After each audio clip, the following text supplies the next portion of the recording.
os Estados Unidos bombardearam a Venezuela e, segundo o anúncio feito nas primeiras horas deste sábado, capturaram Nicolás Maduro. A informação foi divulgada de forma direta, sem intermediários, sem nota diplomática e sem o tradicional cuidado com palavras. O responsável pelo anúncio foi Donald Trump, que tratou a operação como um movimento decisivo contra um regime que ele próprio classificou como criminoso, ilegítimo e sustentado pelo terror estatal. O impacto foi imediato, não apenas em Caracas, mas em toda a América do Sul, e especialmente no Brasil. Poucas horas após o anúncio, o governo de Lula convocou uma reunião de emergência no Itamaraty, marcada para amanhã deste sábado, com ministros, assessores e representantes da diplomacia brasileira. O motivo é claro: o Brasil faz fronteira com a Venezuela, é diretamente afetado por qualquer instabilidade no país vizinho e, além disso, mantém histórico político e ideológico de proximidade com o regime chavista. O Planalto foi pego de surpresa. Não houve aviso prévio, não houve coordenação regional, não houve sequer um telefonema diplomático antes do fato consumado. O que se sabe até agora é que ataques aéreos pontuais teriam atingido alvos estratégicos na Venezuela, ligados à estrutura de segurança e comando do regime. Não se fala em bombardeio indiscriminado, mas em ações cirúrgicas, rápidas e altamente coordenadas. Logo após essas ações, Trump anunciou que Maduro havia sido capturado, embora até o momento não tenha detalhado publicamente onde ele se encontra, sob qual custódia está ou quais autoridades participam diretamente da operação. Ainda assim, o silêncio do regime venezuelano fala alto. Desde o anúncio, o governo da Venezuela entrou em um apagão informativo. Canais estatais reduziram transmissões, líderes chavistas desapareceram das redes sociais e não houve nenhuma aparição pública de Maduro, nenhuma imagem, nenhum pronunciamento, nenhuma negação convincente. Em política internacional, isso pesa. Se a captura fosse falsa, o desmentido já teria vindo com força total. Não veio. No Brasil, o alerta soou imediatamente, porque o episódio ultrapassa qualquer disputa ideológica. Trata-se de um evento geopolítico de altíssima gravidade, com potencial de redesenhar o equilíbrio de poder na América Latina. O uso da palavra bombardeio não é trivial. Ela carrega implicações jurídicas, militares e diplomáticas. Se confirmado oficialmente como ataque militar direto, o episódio inaugura um novo tipo de atuação dos Estados Unidos na região, muito mais agressiva, unilateral e baseada na lógica do fato consumado. A reunião de emergência no Itamaraty teve como foco inicial responder a 3 perguntas urgentes: o que de fato aconteceu em território venezuelano, qual é o status real de Maduro e como o Brasil deve se posicionar publicamente. Lula, que estava em descanso na base da Marinha em Marambaia, foi informado imediatamente e passou a avaliar se retornaria antes a Brasília. O simples fato dessa avaliação existir já indica o nível de tensão. Nos bastidores, diplomatas brasileiros falam em cenário extremamente delicado. Um posicionamento precipitado pode gerar desgaste com Washington. Um apoio explícito à operação pode provocar ruptura com aliados ideológicos e setores da base governista. Já uma condenação dura pode isolar o Brasil num momento em que os Estados Unidos demonstram disposição para agir sem pedir permissão. O silêncio, por sua vez, também tem custo político e simbólico. Em crises dessa magnitude, neutralidade costuma ser lida como fraqueza. Trump, por outro lado, não demonstrou qualquer preocupação com essas sutilezas. Seu discurso foi construído para consumo interno e externo. Internamente, ele se apresenta como o líder que fez o que ninguém fez. Externamente, envia um recado claro: os Estados Unidos voltaram a agir como potência dura na América Latina. Não é apenas sobre Maduro, é sobre influência, domínio estratégico e redefinição de limites. Para milhões de venezuelanos, especialmente os que vivem fora do país, o anúncio gerou uma mistura explosiva de emoções. Esperança de que o regime finalmente tenha chegado ao fim. Medo do caos que pode se seguir, porque a queda ou captura de um ditador não resolve automaticamente o problema de um país destruído econômica e institucionalmente. Ela apenas abre a porta para uma nova fase, que pode ser de reconstrução ou de conflito interno. No Brasil, a repercussão foi imediata e polarizada. Setores da direita celebraram o movimento como histórico, afirmando que alguém finalmente teve coragem de enfrentar o chavismo de forma concreta. Setores da esquerda reagiram com indignação, falando em imperialismo, violação da soberania venezuelana e risco de escalada militar na região.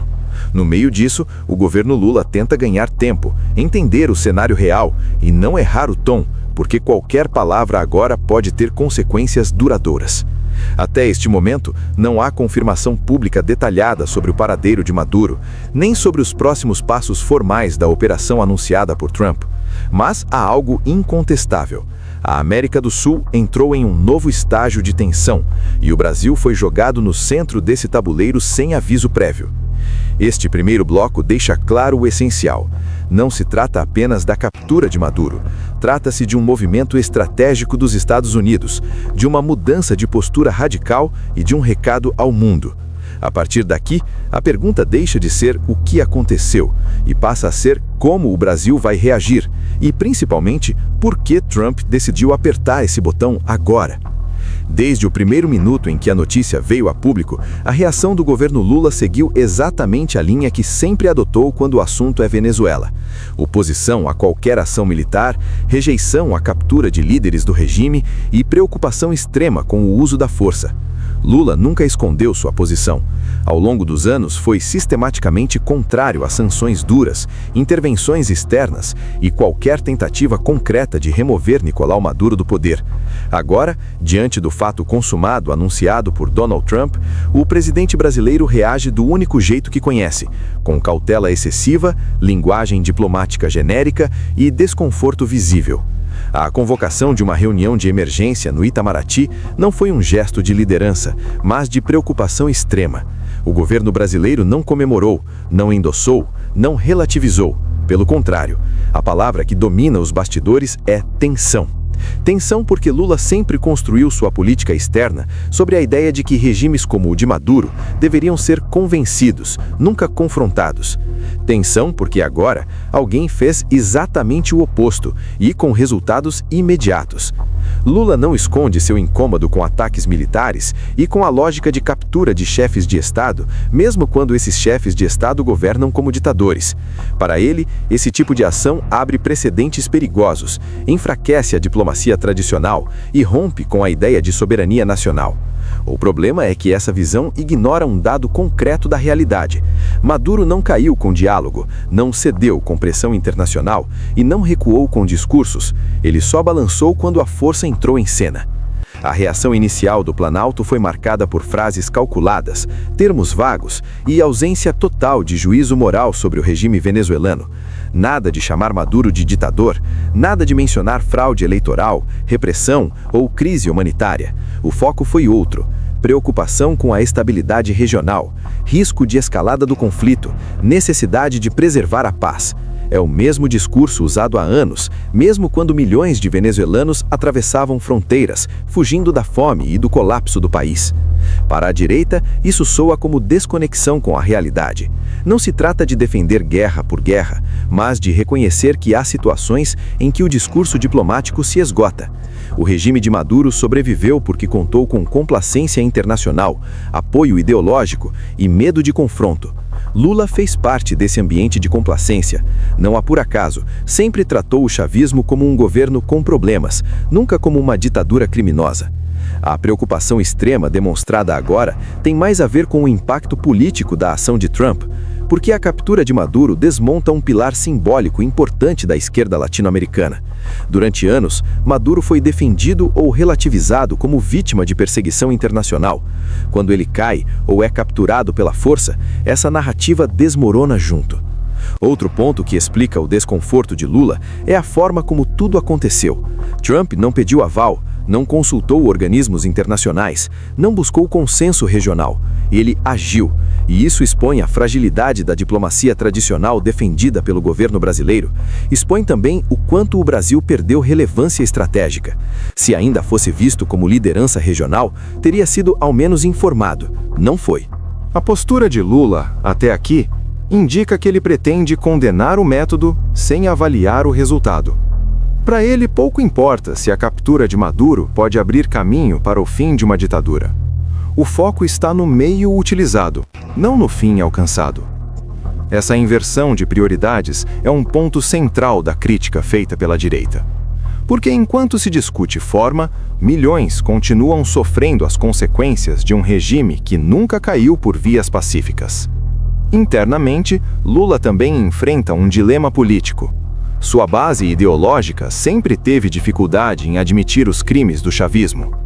Muitos aliados históricos do PT defenderam Maduro até o último momento.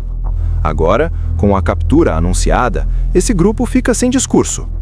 Lula tenta protegê-los adotando uma posição neutra, quase anestesiada, que evita apontar culpados e evita reconhecer qualquer mérito na ação americana. Mas neutralidade, nesse contexto, não é virtude, é omissão estratégica. Ao se recusar a reconhecer a natureza do regime venezuelano, o governo brasileiro perde a chance de se alinhar ao sentimento de milhões de venezuelanos e de grande parte da opinião pública internacional. Em vez disso, opta por um discurso que soa mais preocupado em não desagradar antigos aliados ideológicos do que em defender valores democráticos de forma concreta. Há também o medo de precedentes. Lula teme que a lógica aplicada a Maduro possa, no futuro, ser usada contra outros regimes aliados da esquerda. Esse temor explica a rejeição quase automática a qualquer ação de força. O problema é que esse raciocínio parte do pressuposto errado de que todos os regimes são equivalentes. Não são. Ditaduras não podem ser tratadas como democracias imperfeitas. O Brasil, sob Lula, tenta agora ganhar tempo, esperar mais informações, aguardar comunicados oficiais, observar a reação internacional. Tudo isso enquanto Trump já colheu os frutos políticos do anúncio e reposicionou os Estados Unidos como ator decisivo na região. Mais uma vez, o Brasil reage, não age. Este segundo bloco deixa claro o contraste fundamental. De um lado, um governo brasileiro preso à retórica da preocupação e da soberania abstrata. Do outro, uma ação concreta que derruba ou captura um ditador que sobreviveu por décadas graças à inércia internacional. Lula demonstra preocupação extrema, sim, mas essa preocupação não se traduz em liderança nem em clareza moral. E a pergunta que começa a se formar é incômoda, mas inevitável. Até que ponto a defesa incondicional do diálogo serviu apenas para prolongar o sofrimento de um povo inteiro? Com a queda do regime chavista e a captura de Nicolás Maduro anunciada pelos Estados Unidos, a pergunta que domina o cenário internacional deixa de ser como isso aconteceu e passa a ser quem assume a Venezuela a partir de agora. E, diferente do que muitos tentam insinuar, esse ponto não é um vazio jurídico nem político. Existe sim uma resposta clara, legítima e sustentada pelo voto popular. Edmundo González Urrutia, reconhecido por amplos setores da comunidade internacional como o verdadeiro vencedor das eleições venezuelanas. Durante anos, o regime de Maduro se sustentou em fraudes eleitorais, repressão institucional e controle absoluto das forças armadas e do aparato estatal. Mas a eleição que colocou Edmundo González como vencedor foi diferente, foi massiva, foi clara, foi acompanhada por observadores independentes e foi roubada à luz do dia. A captura de Maduro muda completamente esse cenário, porque remove o pilar central da fraude, o homem que concentrava o poder e garantia, pela força, que o resultado jamais fosse respeitado. Com Maduro fora do tabuleiro, o caminho natural é a transição para o governo legítimo, liderado por Edmundo González, com apoio direto da principal figura política da oposição venezuelana, Maria Corina Machado. Maria Corina não é coadjuvante nesse processo. Pelo contrário, ela é o símbolo da resistência democrática, a mulher que enfrentou o regime mesmo quando foi perseguida, silenciada, inabilitada politicamente e ameaçada de prisão. Nos bastidores, o desenho que começa a se formar aponta para Edmundo González assumindo como presidente legítimo da Venezuela, enquanto Maria Corina Machado ocupa um cargo de extrema importância estratégica, possivelmente como chefe de governo, coordenadora do processo de transição ou líder de reconstrução institucional. Essa combinação não é casual. Edmundo representa a legitimidade eleitoral, Maria Corina representa a força política, a mobilização popular e a capacidade de enfrentamento direto ao chavismo remanescente. E é importante frisar, esse não é um projeto imposto de fora para dentro, como tenta vender a narrativa da esquerda internacional. Esse é um projeto que nasce do voto venezuelano, esmagado por anos de fraude. Trump não escolheu Edmundo Gonçalves, o povo venezuelano escolheu. O que mudou agora foi a correlação de forças que impedia esse resultado de se materializar. Enquanto esse novo arranjo político começa a ganhar forma, Caracas vive um cenário fantasmagórico. Relatos indicam que a capital venezuelana está praticamente deserta. Ruas vazias, comércio fechado, pouca circulação de pessoas. Um silêncio pesado que não é normal nem mesmo para um país acostumado à crise. Esse esvaziamento não é apenas medo de bombardeios, é o colapso psicológico de um regime que perdeu o controle. Quando uma ditadura cai, o primeiro sinal não é festa, é silêncio, é confusão, é ausência. A população observa, espera, mede riscos. Caracas vazia é o retrato exato de um país em suspensão, entre o fim de um pesadelo e o medo do desconhecido.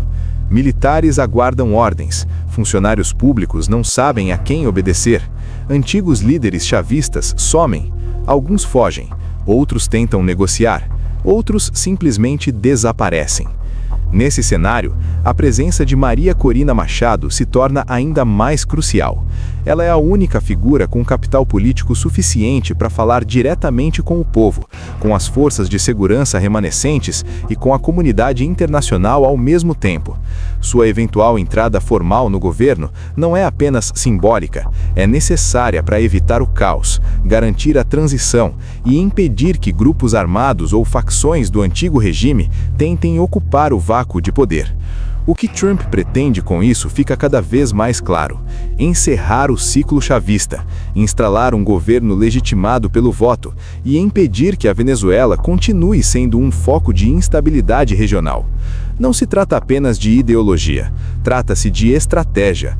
Uma Venezuela reconstruída, democrática e alinhada ao Ocidente muda completamente o equilíbrio político da América do Sul, enfraquece regimes autoritários, reduz fluxos migratórios descontrolados, diminui a influência de atores externos hostis na região. Para a direita, esse ponto é central. Durante décadas, a Venezuela foi usada como laboratório do fracasso socialista, sustentada por discursos vazios enquanto o povo passava fome. Agora, com Edmundo Gonçalves pronto para assumir e Maria Corina Machado ocupando um papel-chave, surge a primeira chance real de reconstrução. Não imediata, não simples, mas possível. A esquerda tenta pintar esse momento como intervenção imperialista, mas ignora o essencial. Sem Maduro, não há fraude. Sem fraude, prevalece o voto. E o voto escolheu Edmundo Gonçalves. O que está acontecendo agora não é a criação de um novo poder, mas a liberação de um poder que sempre existiu e foi sequestrado. Caracas deserta, regime desmontado, ditador capturado e uma liderança legítima pronta para assumir. A Venezuela entra neste momento em sua fase mais delicada e mais decisiva.